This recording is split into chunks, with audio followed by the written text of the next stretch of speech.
તો હેલો મિત્રો, તમને બધીને મારા જય ગિરનારી બાપુ. સોરી, આજ આપણે બનાવવાનું છે ગુજરાતીમાં બ્લોગ. કેમ કે મારા ફ્રેન્ડે કીધું કે તું હિન્દી નહીં તું ગુજરાતી બોલ. તો કાંઈ વાંધો નહીં મારા ભાઈ, તારા માટે હું ગુજરાતી બોલીશ. કેમ કે ગુજરાતીમાં આપણે બધીના મમરા ભરી દઈએ, ખબર યાર બોલવામાં. તો કાંઈ નહીં, તો હું તમને એક ગુજરાતીમાં બ્લોગ બનાવીને બતાવું. તો આજે સવારે મારા પપ્પા હવે મને કીધું કે તારી બાઇક મને લઈ જાઓ. ઓકે કંઈ વાંધો નહીં કે તમારે ક્યાં જવું છે કે એ સબ બાતે એ વાતથી કે નહીં પૂછવાની. સોરી, હિન્દી જ બોલે છે, હિન્દી બોલું ને એટલે. પણ કંઈ વાંધો નહીં, કેમ કે એને મારા પપ્પાને જોઈએ છે બાઇક. તો પછી હું કે કંઈ વાંધો નહીં લઈ જજો. તો હવે હું એને બાઇક આપવાનો છે, પણ મારી બાઇક મને લાગે છે કે કંઈક ધોવી પડે, કંઈક ઓલું કરવું પડશે. કેમ કે કંઈક ફરવા જવાના છે એટલે એ કીધેલું છે. પણ કંઈ વાંધો નહીં, હું તમને મારી બાઇક દેખાડી દઉં. કેમ કે ફરવા જવાનું છે એટલે મારે બધું આમાં કરવું પડશે. ઓઇલ બધું રેડી કરીને આપવી પડશે. કેમ કે શાયદ બહાર એટલે 100-200 કિલોમીટર રાઇડ કરવાના છે. તો ખબર નહીં, પણ હું ગાડી મારી રેડી કરીને આપી દઉં. સવારે પેટ્રોલ ફૂલ કરાવી દઉં, CNG ફૂલ કરાવી દઉં.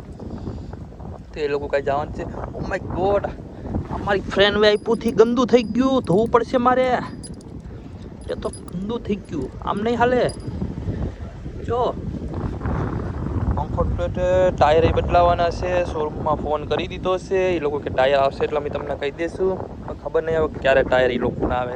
યાર કેટલો ટાઈમ થયો, અત્યારે ટાયર જ આવ્યા નથી. ટાયર આવશે એટલે આપણે કહી દઈશું ફોન કરીને. તો આપણે નાખી આવ્યું. પછી આપણે લોંગ રાઈડ મારવાની છે. આપણે પણ જવાના છે રાઈડ ઉપર, પણ 4-5 દિન વાર લાગશે. આપણે આમાંથી પપ્પા કાલે કે હું જવાનો છે, તો હું કંઈ વાંધો નહીં, જાઉં एंजॉय करो लाइफ अपनी.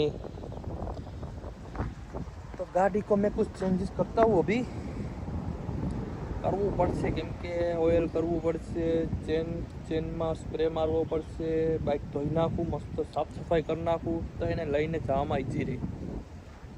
પંખો પણ યાર ગાડીનો તૂટી ગયો છો. બધું ઓર્ડર તો કરેલું છે, પણ હવે શોરૂમમાં રાખે કે આવે પછી કંઈ ખબર પડે. કંઈ હવે ક્યારે આવે એ તો કંઈ મને ખબર નથી. હવે એ લોકો કે હું ફોન કરા તો કંઈ વાંધો નહીં. મારા ભાઈને કે તું તારે ફોન કરતે જઈને એટલે તારો ભાઈ ના પોગી જશે.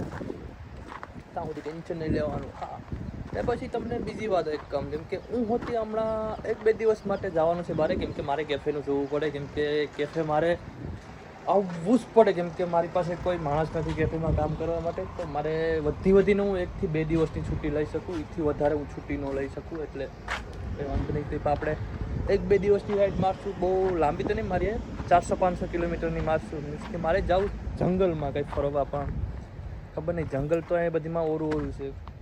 વિચારું સાસણ જામ, દ્વારકા જામ. કંઈ નહીં, તમને કયું સારું લાગે એ મને કહેજો. તો આપણે ના જશું, તમે તારા ટેન્શન લેતા નહીં. મને સારું લાગશે, મારાથી પોગાઈ જશે તો હું ના હોયો જઈશ. બાકી ફૂલ બાકાજી કી બોલાવું. જો પછી આપણે મારશું એક લાંબી રાઈડ, મીન્સ કે જમ્મુ કાશ્મીર, લેહ લદ્દાખ. પણ એ હમણાં નહીં, તો પછી. કેમ કે એ રાઈડ માટે તો મારે બહુ ટાઈમ કાઢવો પડશે. એટલે કેફેનું જોવું પડશે. પ્લસ કે મારા બધા ફ્રેન્ડ આવવાના છે, તો એની વેઇટ કરવાની છે. એને કીધું કે અમારી વાત જોઈ જતી કે અમે આવવાના છે.